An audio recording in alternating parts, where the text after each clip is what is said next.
Alors d'une façon générale, le GIEC nous alerte sur les conditions de survie de la planète compte tenu du réchauffement climatique, lui-même secondaire à l'émission de gaz à effet de serre. On sait que la gestion des déchets en France est responsable d'environ 4% des émissions et que spécifiquement le monde de la santé est responsable de 8% de l'empreinte carbone nationale.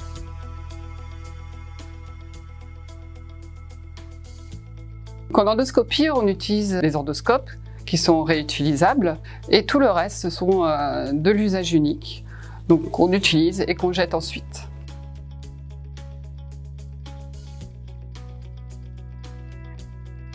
La quantité de déchets en endoscopie, une étude américaine récente qui a montré qu'en fait on produisait 2 kg à peu près de déchets par endoscopie. Et il faut savoir que pour le lavage des endoscopes, par exemple, c'est environ 80 à 100 litres d'eau que l'on utilise. Et pour les déchets, il y a moins de 10% qui sont recyclés, ce qui pose quand même un énorme problème.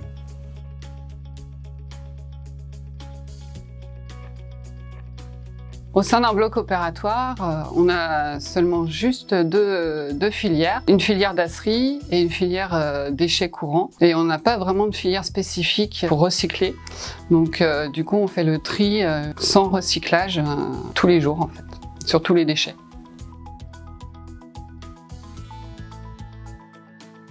Dans nos centres, on s'aperçoit qu'il n'y a pas vraiment de tri coordonné pour l'élimination des déchets et c'est en contradiction, je dirais, avec les efforts que l'on fait dans la vie quotidienne.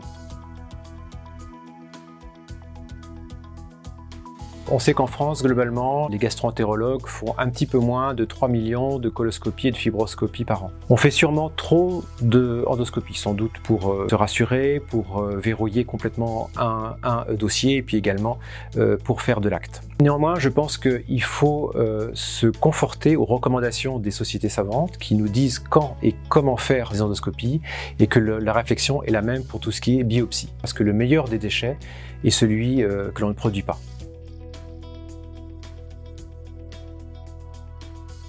Alors il n'y a pas de remède miracle en ce moment, il y a des choses simples qui peuvent être faites, c'est par exemple le recyclage pour tout ce qui est carton et éventuellement plastique, en tout cas ce que l'on peut faire. Il y a une prise de conscience qui est individuelle, mais il faut absolument que l'on travaille également avec nos directions, puisqu'en fait au sein en général des structures de soins, il y a une direction qui est en charge du volet environnemental. Et puis à l'échelle individuelle, comme on a pu le voir, je pense qu'il faut proscrire les surchaussures, avoir des sabots, avoir des tenues réutilisables.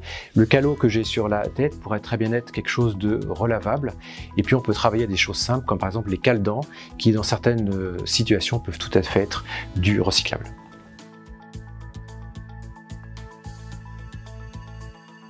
Alors oui, les fabricants doivent être novateurs et impliqués pour réduire la quantité de déchets en nous fournissant des produits beaucoup plus éco-responsables. Je pense que là, il faut qu'on travaille tous ensemble, c'est pas l'affaire de l'un ou de l'autre, car on est vraiment actuellement tous concernés par la question.